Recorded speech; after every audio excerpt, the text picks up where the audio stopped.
ഇവർ വിവാഹിതരായാൽ ഇന്നത്തെ എപ്പിസോഡ്. എൻ്റെ അച്ഛൻ്റെ സർജറിക്ക് വേണ്ടി ഞാൻ എന്തുവാ ചെയ്യേണ്ടത്? മോളെ, നീ ഇതുവരെ ഉറങ്ങിയില്ലേ? നീ കരയുവാണോ? ഒന്നുമില്ലമ്മേ, ഞാൻ ഉറങ്ങാൻ പോവാ.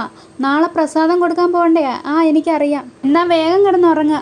പിന്നെ കാണിക്കുന്ന പിറ്റേന്ന് രാവിലെ. അമ്മേ, പായസത്തിന് പഞ്ചസാര വാരിക്കോരി ഇട്ടോ? ഇല്ല, നീ തന്നതേ ഇട്ടുള്ളൂ. അമ്മേ, ഇന്ന് സൗഭാഗ്യപുരത്ത് പൂജയുള്ളേ, അത് എനിക്കറിയാമല്ലോ. മോളെ, ഈ സൗഭാഗ്യപുരം എന്ന് പറഞ്ഞാൽ ഈ നാട്ടിലെ ഏറ്റവും വലിയ കുടുംബമാണ്. അവർക്കൊത്തിരി ബിസിനസ് ഉണ്ടെന്നാ കേട്ടെ. അതൊക്കെ മോക്കറിയാമോ? അതൊന്നും എനിക്ക് അറിഞ്ഞൂടാ. അത് അന്വേഷിച്ച് നടക്കാൻ എനിക്ക് സമയവുമില്ല. അവിടുത്തെ മുത്തശ്ശിയും മോളെ ഞാൻ അമ്പലത്തിൽ വെച്ച് കണ്ടിട്ടുണ്ട്. അവർക്ക് നമ്മുടെ പ്രസാദം ഇഷ്ടപ്പെട്ടതുകൊണ്ടായിരിക്കും പിന്നെയും ചോദിച്ചത്. ആ മുത്തശ്ശി നല്ല ക്യാരക്ടറാണ്. നോർത്ത് ഇന്ത്യയിലാണ് അവർ തൊട്ടേനും പിടിച്ചേനും ഒക്കെ പൂജ. അതിപ്പം നമ്മുടെ നാട്ടിലും തുടങ്ങിയല്ലോ. TV തുറന്ന സീരിയലിനകത്ത് പൂജയാണ്. അതൊക്കെ ഞങ്ങളുടെ നാടകം കണ്ട് പഠിക്കണം. പച്ചയായ ജീവിതമാണ്.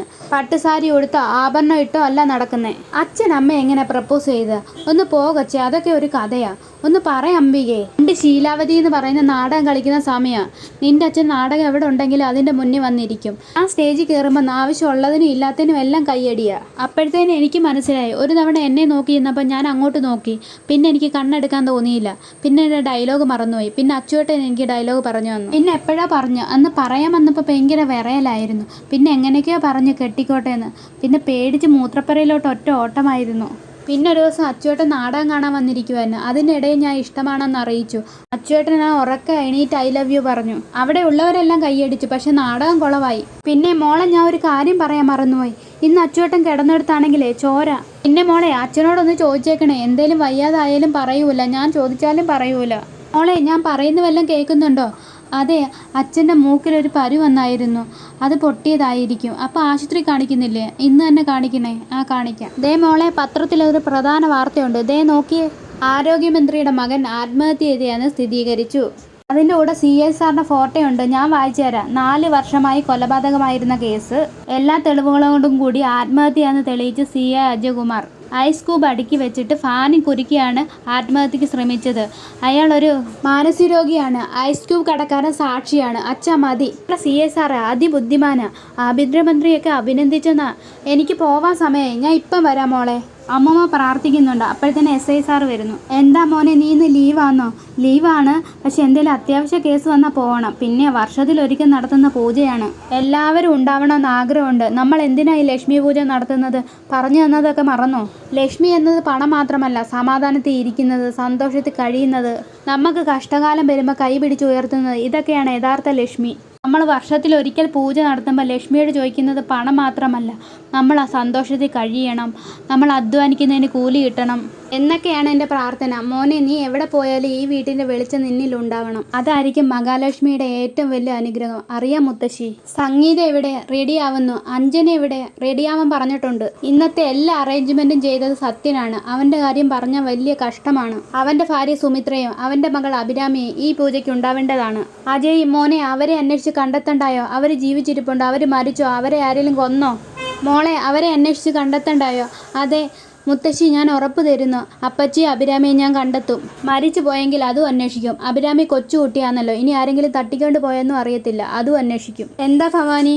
ഒന്നുമില്ലമ്മേ. ഇന്ന് അഭിരാമി ഇവിടെ ഉണ്ടായിരുന്നേ, ഇവിടെ അഞ്ജനെ പോലെ നിറഞ്ഞു നിൽക്കേണ്ടവളായിരുന്നു. നിനക്കറിയാമല്ലോ, നമ്മുടെ കുടുംബത്തിൽ 3 പെൺപിള്ളാരാ. ഇവൻ്റെ അനിയത്തി അനുപമ, അഞ്ജന, അഭിരാമി. കുഞ്ഞിലെ തന്നെ ഇവിടുത്തെ പരമ്പരാഗത മാല 3 പേരെ ഞാൻ അണിയിച്ചായിരുന്നു. അഭിരാമി ഇടണമെന്നില്ല, അല്ലെങ്കിൽ അത് വെച്ച് കണ്ടുപിടിക്കായിരുന്നു.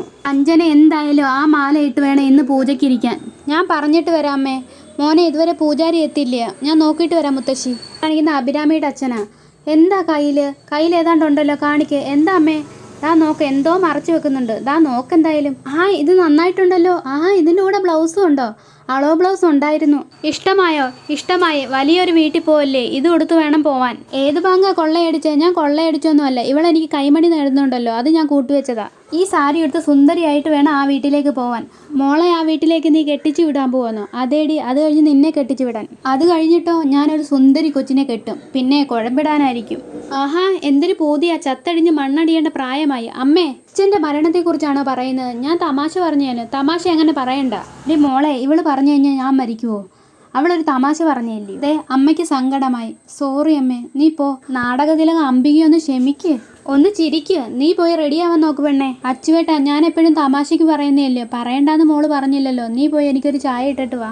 ജന, നീ ഇതുവരെ റെഡി ആയില്ലേ? മുത്തശ്ശി അന്വേഷിക്കുന്നുണ്ട്. എൻ്റെ ഫ്രീഡം എനിക്കുള്ളതാണ്. മുത്തശ്ശി ഈസ് ഓൾഡ്. അവർ പറയുന്ന കേട്ട് ടൈം ടേബിൾ കേട്ട് അനുസരിക്കാൻ പറ്റുമോ?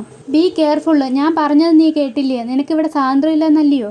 നിനക്ക് മാത്രമല്ല, എനിക്ക് സ്വാതന്ത്ര്യമില്ല. ആ സ്വാതന്ത്ര്യമില്ലായ്ക്കുള്ള സമരമാണ്. അത് ജയിക്കണം. ജയിച്ചേ മതിയാവൂ. പരാജയപ്പെട്ട ഇവിടുന്നുള്ള പടിയിറക്കം. ഒരു സമരവും എളുപ്പമല്ല, കഠിനമാണ്. ഞാനിപ്പോൾ എന്താ വേണ്ടേ? വേഗം ഒരുങ്ങണം അല്ലേ? അതെ, എന്ത് പറഞ്ഞാലും അനുസരിക്കുക. അജയുമായിട്ടുള്ള കല്യാണം ആദ്യത്തെ ലക്ഷ്യം. അവനെ എനിക്ക് വേണമെന്നില്ലായിരുന്നു, പക്ഷെ ഇപ്പോൾ വേണം. അവൻ എന്നെ അവോയ്ഡ് ചെയ്യാൻ ശ്രമിക്കുക. അതുകൊണ്ട് അവനെയാണ് എൻ്റെ ലക്ഷ്യം. Good girl. അമ്മ കൂടുണ്ട്.